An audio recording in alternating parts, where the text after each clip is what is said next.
Welcome back. I've got Charlie Johnson on the line. Charlie, how are you? Good, man. Thanks for having me on.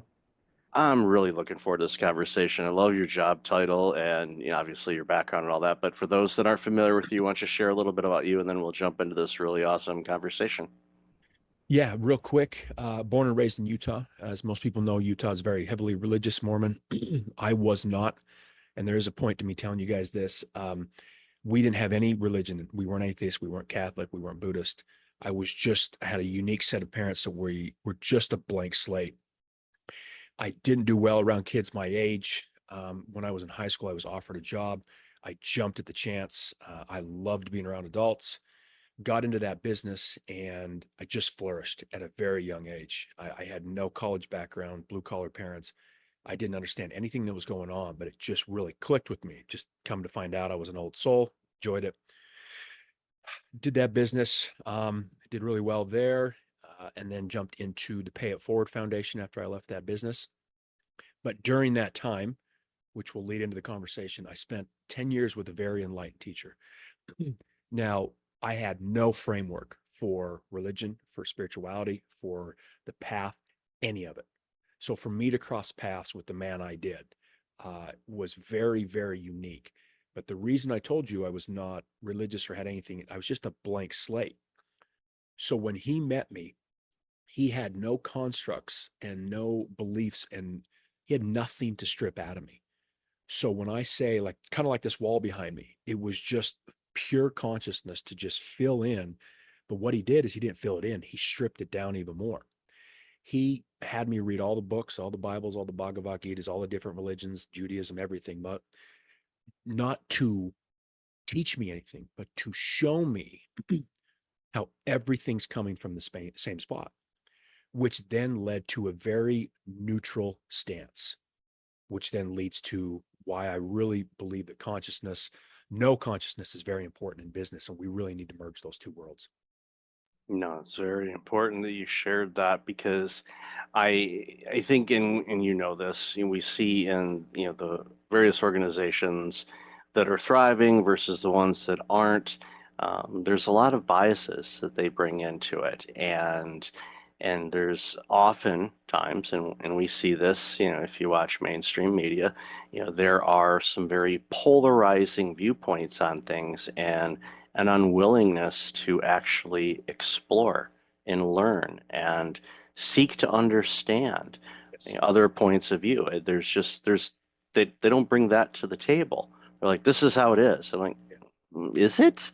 It's, and as I continue to get older, I recognize more and more, how much I don't know and how much what I thought I knew isn't actual reality. It was biased, and you could pick any subject. And I can say, yeah, I used to think this way, but now I look at it this because I'm a bit more enlightened, and this resonates with me from an energetic standpoint. That this just feels to me like this is actually what is the best thing for me to It do is.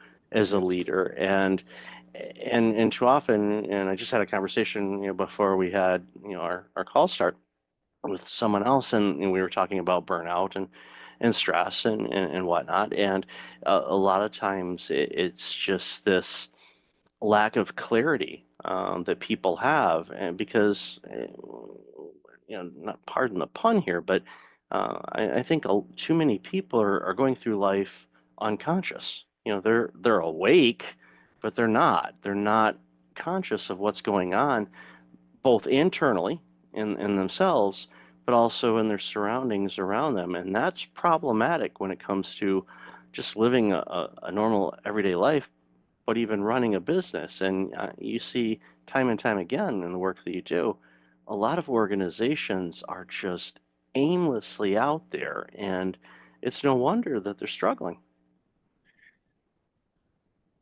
There's three things I already, the burnout. And then when you talked about how you're shifting, we have made the mistake that you specifically, when you say you're shifting your viewpoint, you think it's because you're getting older. Okay. You know, a lot of individuals that are older than you that are more hell bent and stuck in their ways than they've ever been. This is not an age thing. This is level of consciousness thing. And the reason why chief consciousness officer is such a big deal now, and it's going to be that really prominent position. And people like you are allowing me to talk about it because there's a lot of hosts. I've been on a lot, about dozens and dozens of these the last couple of weeks. They're admitting I would have not had you on 3 months ago or 6 months ago. This is not an intelligence thing. This is not when we get older, we know better, because when we get older, we turn into war. My God's better than your God. I'm a Republican. You're Democrat. We are more divided than ever. This is a consciousness thing. What is creating the shift on this planet is consciousness. It's not human. Humans, when left to their own devices, you see the world we build. Luckily, there is a force behind that is forcing us to get past this. So you are awakening. Everyone on this planet's awakening. The difference is everyone thinks that awakening is spiritual. It's not. Everyone thinks consciousness is spiritual. It's not. This awakening process is for a second grader going into third, for an elementary kid going into junior high. Those subtle shifts are making it so more and more people are here, and they're slowly expanding. So they're starting to see more. And what a chief consciousness officer will do is they will bring it to the attention of every individual, from customer service to the executive, in a very calm, subtle way, where they say, hey, okay, I'm Ed. This is Susie. Her and I don't get along. Why? Well, I mean, can you believe she supports Trump? Really? Oh, you're a Democrat. You do realize that just as much as you think they're wrong and ruining the world, they think you're wrong and ruining the world. So where are we going? The world that you want to rid the division of, the conflict of, that you want to leave better for your kids, you're a part of that. No, they are. They're the heads of the tails of the coin. Whether they understand that or not, it's been planted in their head. They can't unhear it. And the universe starts to plant that seed. So as you shift, you're shifting because you're a little bit more aware, and you're okay with that. You're not hell bent and dug in your ways, because when we feel fear, when the world gets chaotic, we double down. We double down on being Republican. We double down on being Catholic. We double down on being right and everyone else being wrong, which is like saying, I'm going to strangle something I love, and it's just going to get tighter and tighter and tighter and tighter. And we wonder why everything's just dying off, right? And the burnout. The burnout's happening because of the inauthenticity of even the really good companies. Because most companies for the last 20 years, what's been big? Meditation, yoga, wellness programs.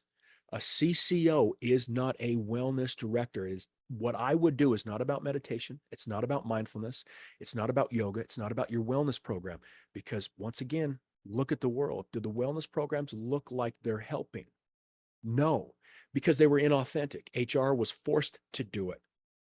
CEOs paid for it when they didn't want to out of their budget because they thought it would retain employees. It wasn't done for the right reason. And you, as you talk about the clarity of every person on this planet's raising, when that clears, and you even said clarity, perfect word, the bullshit meter of seeing that my manager says one thing but means something different is through the frickin' roof. So everyone is burning out because they can no longer suppress or lie to themselves. They hear something, they're like, that's bullshit. I know they're lying. I need my job. I got to pay the bills. It's just overwhelming our already full minds. Executives are fried out because the employees aren't listening. The employees are fried out because they think they're going to lose their job. A CCO comes in, and just because of my consciousness and clarity, without doing anything, it breaks down the walls. When there's a really powerful consciousness in the room, in a meeting, or in an organization, that open space, like that blank wall in the back, relieves everyone from trying to be something they're not, and they get to open up. They get to talk about their true fears and insecurities. They get to talk about why something bothers them. And when there is a space that is not against them or for them, but is neutral and allows them to be open, it gives them the space to be okay with that. And then they're more compassionate. They're more empathetic. It's like being a CEO whisperer, a C-suite executive whisperer. This position does not go in and change strategy. It does not go in and change structure. It does not go in and tell everyone what to do like a consultant. It literally goes in and just starts to ask different questions, because me, man or woman in that position, I see things that no one else can see. And it's just from clarity. It's because of my teaching. It's because of my teachers, because I don't choose a side. I don't have a dog in the fight. I don't have a dog. So when you have a very staunch Republican and a very staunch Democrat in the C-suite, you're alienating 50% of the solutions. You're alienating 50% of the possibilities. And that individual may have a great resolution to something needed, but they're subconsciously or consciously saying, I don't think I trust them. Can you believe who they agree with? We don't think that's a big deal. And we think this is childish for me even bringing the, that's how the world's run. Look at the world, 8 billion people, all divided, all conflicted, wars here, doing that, crashes here. I believe what I believe. You don't believe. Like, we're continuously doing that, and we're so conditioned. And it's just like the fish in water. Wise fish swimming through the ocean. Hey, boys, how's the water? Two fish look at each other and say, what's water? That's consciousness. That's our division. That's our conflict. We don't even know how divided and conflicted we are. So at least someone in an organization would bring that to the attention. Like you said, the awareness expands, the clarity expands, that subtle shifts happen. That is a power and something that would impact that company at the bottom line, or at every employee level. You can't put a number on that. You can't. You just absolutely cannot. And we've seen, a stat that I share all the time, from the year 2000, 52% of the Fortune 500 companies are either gone or have been acquired. And Mm-hmm. even in the last 5 years, 52%, I find kind of ironic, it's the same percentage Really? of online companies that launched in 2020 are gone. People will say, Good. well, what happened? And it's like, well, a lot of it is what you just shared. There's a lack of consciousness in an Yes. entity, in themselves, in the organization, their people. The it's it's as if we've been conditioned to look for, okay, what's the problem here, we'll put a consultant hat on for a second. Mm-hmm. And you said something that I don't want to lose here is, you said you don't have a dog in this fight, and you're like, I'm coming in here just to bring consciousness, uh, you know, up in center so people can actually start, using it. Mm-hmm. And a lot of consultants are biased one way or the other, Exactly. um, because if the HR person's bringing them in because the employees aren't sticking around, well, automatically you start thinking, okay, it's probably bad management or maybe bad hiring and they're not bringing in the right people. But already we're bringing in this is what it could be, instead of going into it like you would, I would believe, saying, I don't know anything about this situation. It is a blank wall, clean slate. Let's see what we see, instead of, preconditioning it, because So that alters any type everything. of reports out, Everything. like I said, everything. It Everything. literally does. And this is not just, this can be a conversation you have with a loved Everything. one, or, somebody in the hallway or anything. There's this, okay, we're going to put this, we'll use a TikTok analogy here for a second. We're going to put this filter on this. And it's like, I don't want the filter. The filter makes it foggy, and it doesn't make it what it is. I want it to be what it is. Yep. And I want to be able to have the awareness to recognize, again, and checking myself, okay, are there any biases here?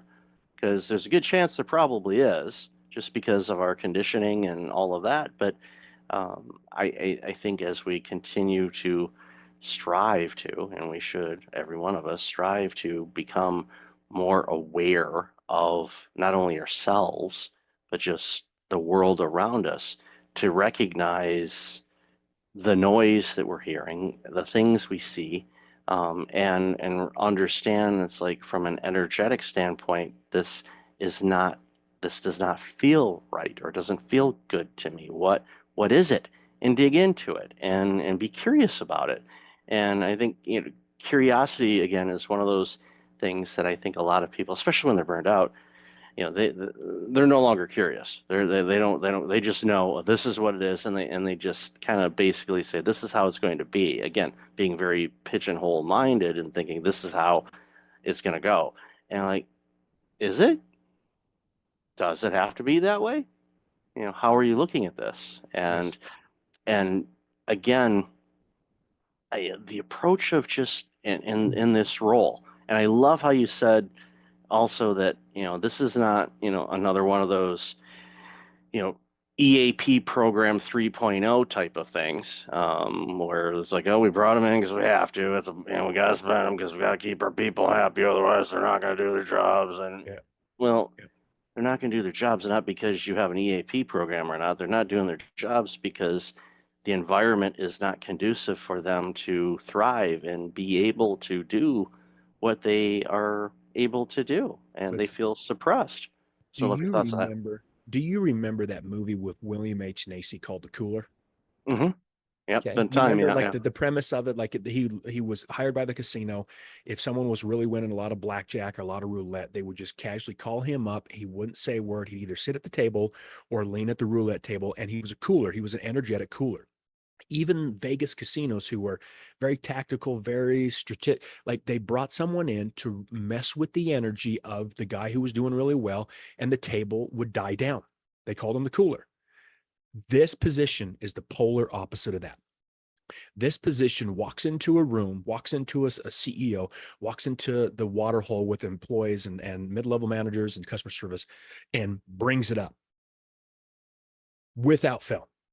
When you start to understand consciousness, and more people will understand it because the humanity's never been through a shift like they've been through in this planet in this year. All the timelines are changing, everything. That's why it's so chaotic.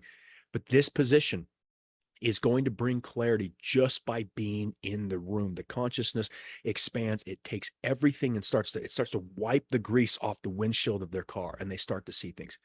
So it's the polar opposite of William H. Macy. It changes everything. And it's not like we talked about earlier, it's not spiritual. It's not another wellness program. You can hear the passion in my voice. I'm not wearing loose fitting white clothing with mala beads on my saying it's all one. Oh, we just need to meditate. We'll find our answers. That is spiritual escapism. That's what's happened the last 20 years. I was a part of it with my teacher, thinking that if I learned this or enlightenment did this, it didn't. Look at the world, look at the wellness programs, look at the inauthenticity of what we moved forward with. It didn't work. What we need, because the vast majority of this planet doesn't care about spirituality, it doesn't care about the path, it doesn't care about meditation, anything. All that stuff works. That's great. All they want to know is how they can better themselves in the moment.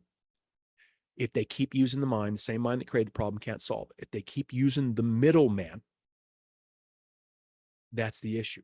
We are consciousness. You, everyone, our thoughts, everything physical and non-physical is consciousness. The mind's the middleman. All we're using is the mind. All we're thinking about is mental health. All we're just learning and putting new information into a tool that's already full and it's already divided and has to choose a side.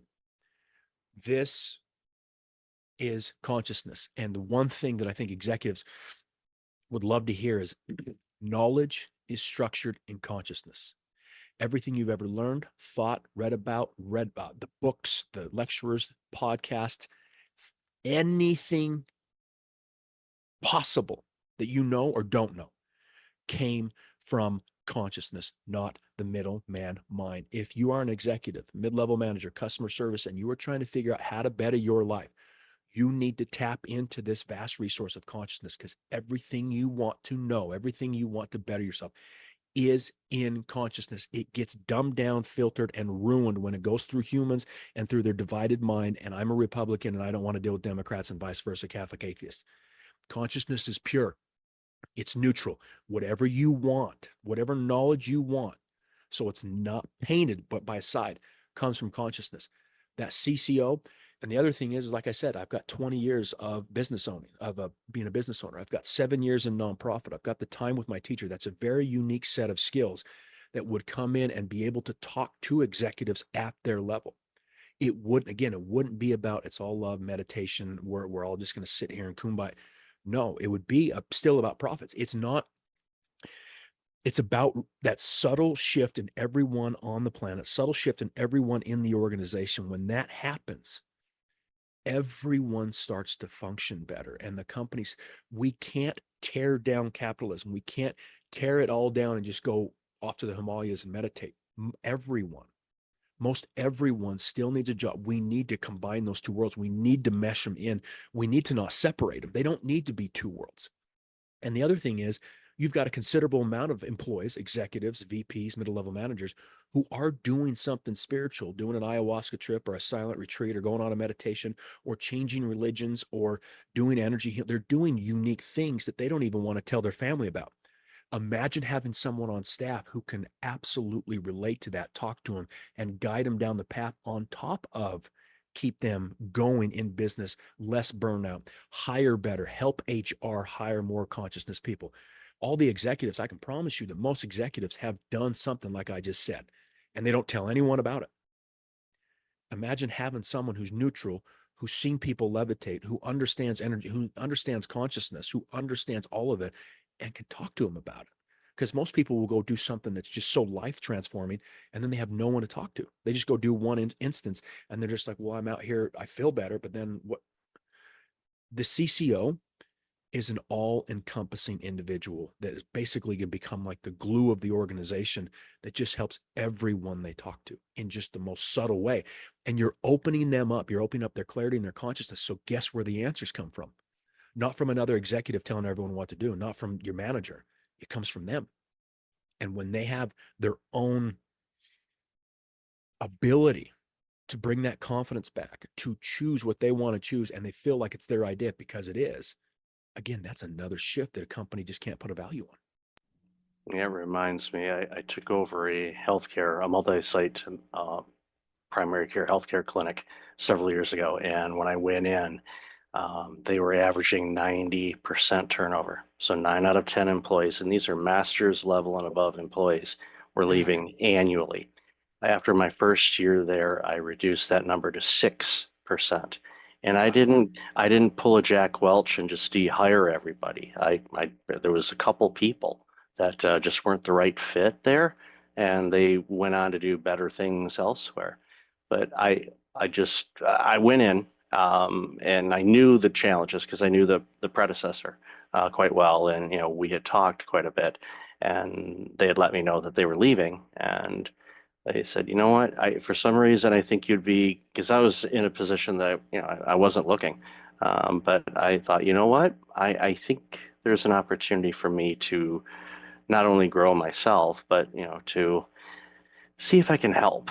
And I went in and I didn't give pay raises. I didn't give everybody, here's 20%. Everybody they'll love you for about 5 minutes, and then Mhm. they increase their budget by 25%. And it's like, oh, well, you're further back than you were before. That didn't work out well, now did it? But it was just, going in, and I met with everybody, and I asked, what do why I asked them why they were there, and I approached it, and I framed it. I'm like, why do you want to work here? What about this place? To start thinking about that, and getting them to think about it again and get Mhm. some self clarity. And then I asked him, okay, if you were in my seat and you were running this organization, what would you do? And they didn't know me to be biased against me, and the way that I presented myself Sure. was such that they initially felt I was trustworthy, and they opened up. I said, this is just between us. I'm not going to share it with the board or any of your colleagues, but give me some ideas of what you would do. And a lot of those things were easy to implement, and Yeah. for some reason they weren't done. And so all of a sudden, I'm like, oh, this is all low-lying fruit. Pluck, pluck, pluck, pluck, pluck, roll Yeah. them all out. And all of a sudden, they're like, wait, we had ideas. He created the opportunity for those things to implement, whether it was new programs or change a few things or workflow things. It was like, that makes sense. Okay, let's do it. And it Yeah. created this environment where they felt open and safe to create. And I saw so many people thrive. And a real quick side story, I brought in somebody, and this was a receptionist. And this receptionist had zero healthcare experience.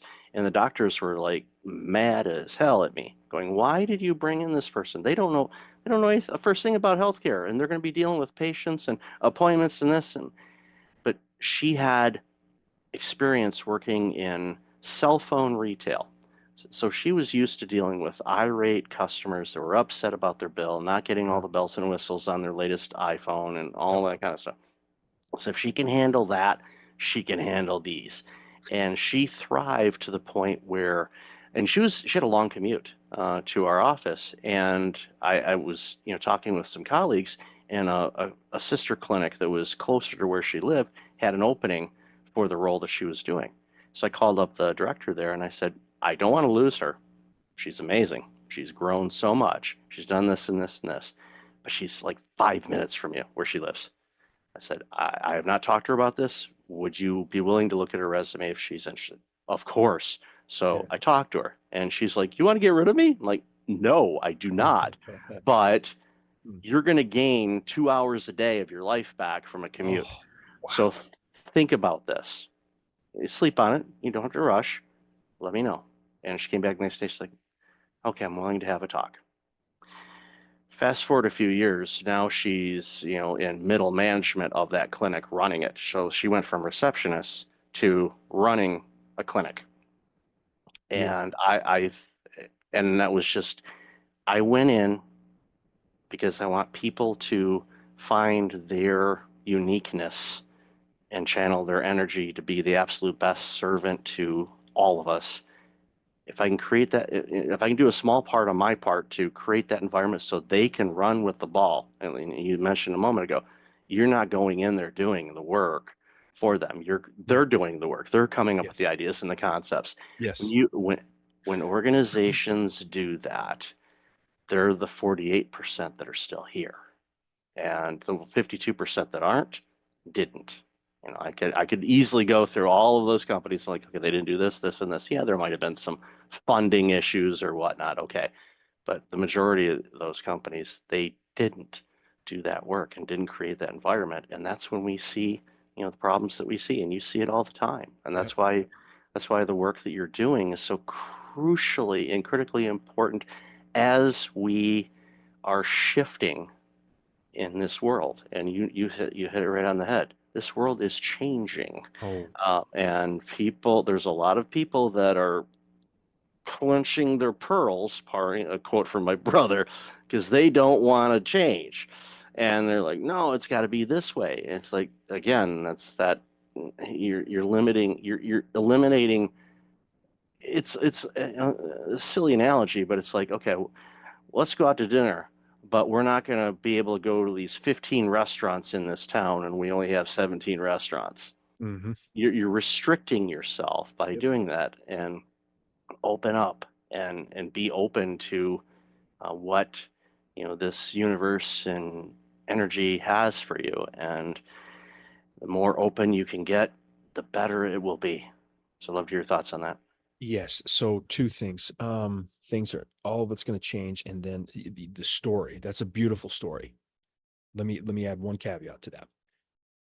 I I would assume everyone listening, because we're talking about a neutral side, because we're talking about how uh, we're divided and conflicted, and we're kind of blind to that. Because most people would say that he's not talking about me. I would assume that most of the 48% and the 50%, 2%, even your predecessor at that organization that had 90% turnover, has a story like you just told me, which I think is incredible. Okay. Like everyone has, every consultant, every employee, everyone has that time where they did something nice for someone. Okay. So that's what we highlight because we want kindness and love and everything else. So if everyone has a story like that and everyone thinks that way, why is the world the way it is? Because we don't pay attention to the other 99%. We don't pay attention to the 90% turnover rate, which is just, I can't believe that's a thing.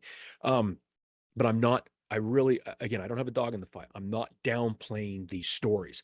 I'm just bringing to the attention that if anyone from those 52%, anyone from the people who have really high turnover, any type of executive, they would have a story that would make them look like they know what they're doing. So again, we would have a bias against it saying, it wasn't me it wasn't me because of the 90% turnover. It was them. They just didn't like, we got to remember all of that. We all have that.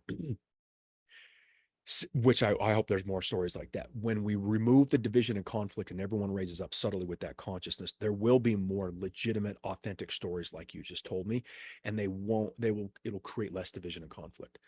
On top of that, the shift on this planet is not going to be like what people have experienced in the past. I know we think that this is another shift in president where the stock market's going down, we're going to go back up and everything's going to get back to normal. The same mind that created the problem can't solve it. This is not an external crisis. This is an internal. This is an internal shift that no one's ever experienced. It's going to be hard for them to understand how big a difference this is, but they're going to want someone on staff like me who understands that. Everything's changing. How you go about business, money, what you eat, how employees see things, how you treat them, therapy, self-development, consultants, everything we have gone about in our life, that the spiritual path, all of it, seeking guidance from someone else, see everything. And I had a list that I'm going to put on today. Everything is shifting. All of the 10 steps, all of the 5 steps, all of the books, how we go about happiness, how we go about the path, how we go about business, how we go about management, all the old books like Simon Sinek, Find Your Why, the Jim Collins books, Good to Great, all of that stuff.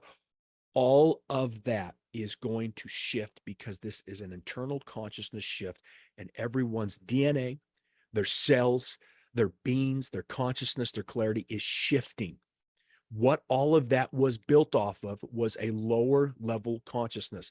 I'm not calling those people or those books unintelligent or low consciousness, but it was built for a different human being. This is not the same cycle. This is not, if you don't understand it, you're bound to repeat history. This is not history. This is why this CCO, whether people understand it or not, this is why guys like you are allowing me to talk about it, because consciously or subconsciously, at our soul level, we know this is a different shift. We don't know what it is, but imagine having someone on staff who does, who can guide people through it, who can help them, who can help a VP say, for 20 years, I've had confidence. I've been clear. Everything's been good. Now, I don't know what's wrong with my wife and my kids. I've had fears I've never had. I'm thinking thoughts I've never had. What's wrong with me? Nothing. Nothing. It's just like the 16-year-old who varsity quarterback, cheerleader girlfriend. He's got all the D1 scholarships. Okay. Turning 17, the summer between 16 and 17, he breaks his legs, loses the girlfriend, loses the scholarships. There's a natural shift on this planet that is taking everyone. Some are going to feel better than they did. Some are going to feel a little bit out of whack, but it's all part of the process. And because of that shift on this planet, and it's taking 8 billion people with them, everything that worked in the past is not going to work. How we go about neurology, how we go about science, how we go about all the stuff that Tony Robbins taught, like NLP and everything, all of it is going to shift. All of it's going to shift. You better have someone who understands that, because they're not going to be able to handle it. HR is not going to be able to deal with it the same way they did in the past. The CEO is going to have to look at this more strategically and different. The C-suite is going to need to look at it differently. Customers, all of them are going to have to look at this differently. And if you have someone who has the neutral clarity to see things, to hear people, to hear the whole story very quickly, and to give them a simple, subtle guidance, suggestion, advice that they've never heard before, that's all people want. They want safety and security. And the safety and security is going away by being told the same thing they were told a year ago when the world was different. This is a different change. It's different. Yeah, it's the old playbook just isn't going to work. It's not. And It's and not. and the I'll use the phrase bullheadedness of so many. They're like, but it's always worked. It's going to work Mm, again.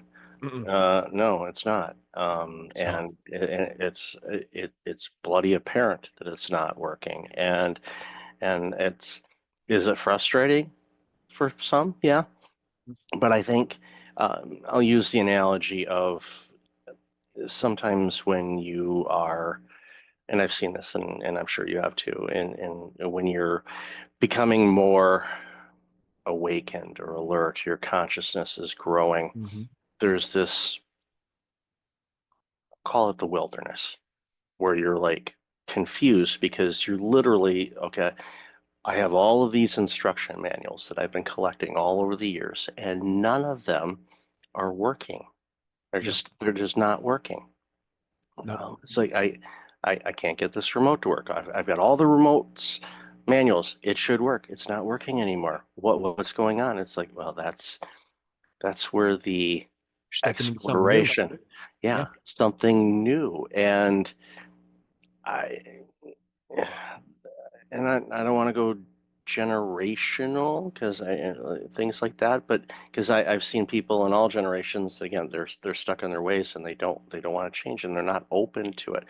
Be open to it. It's like that to have this opportunity, and I look at this as an opportunity of we changing um, is exciting. Is it scary?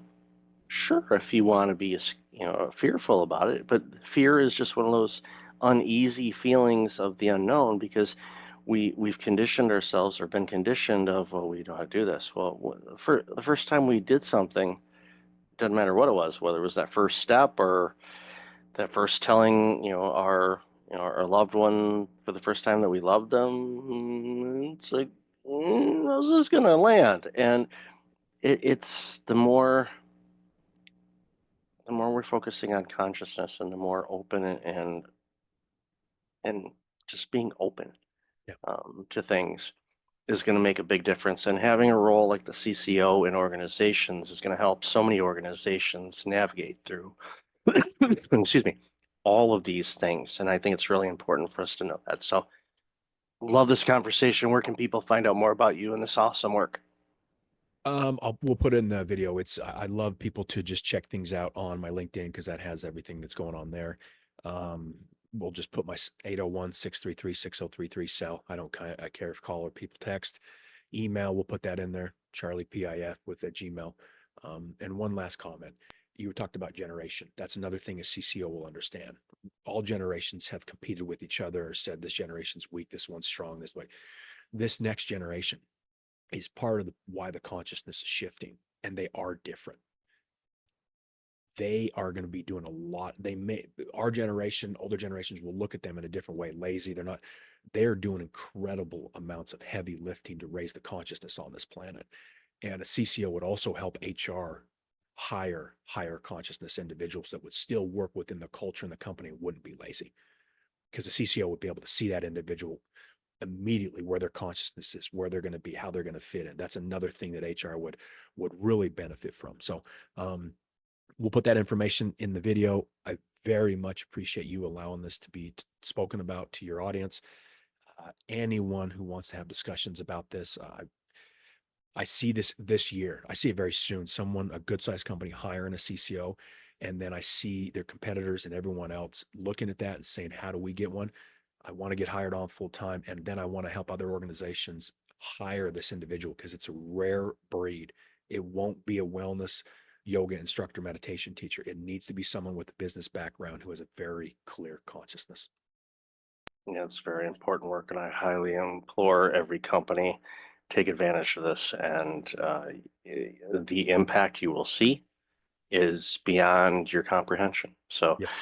love this conversation. Thank you again for your time today, and I really implore people to really dig into this and raise their awareness and you get open to this because things are shifting, things are changing. There is no rule book to go to. We're going to be writing the rule book, and it's exciting times indeed. So thank you again for being on the show. Really appreciate you. Yeah. Thank you, Michael.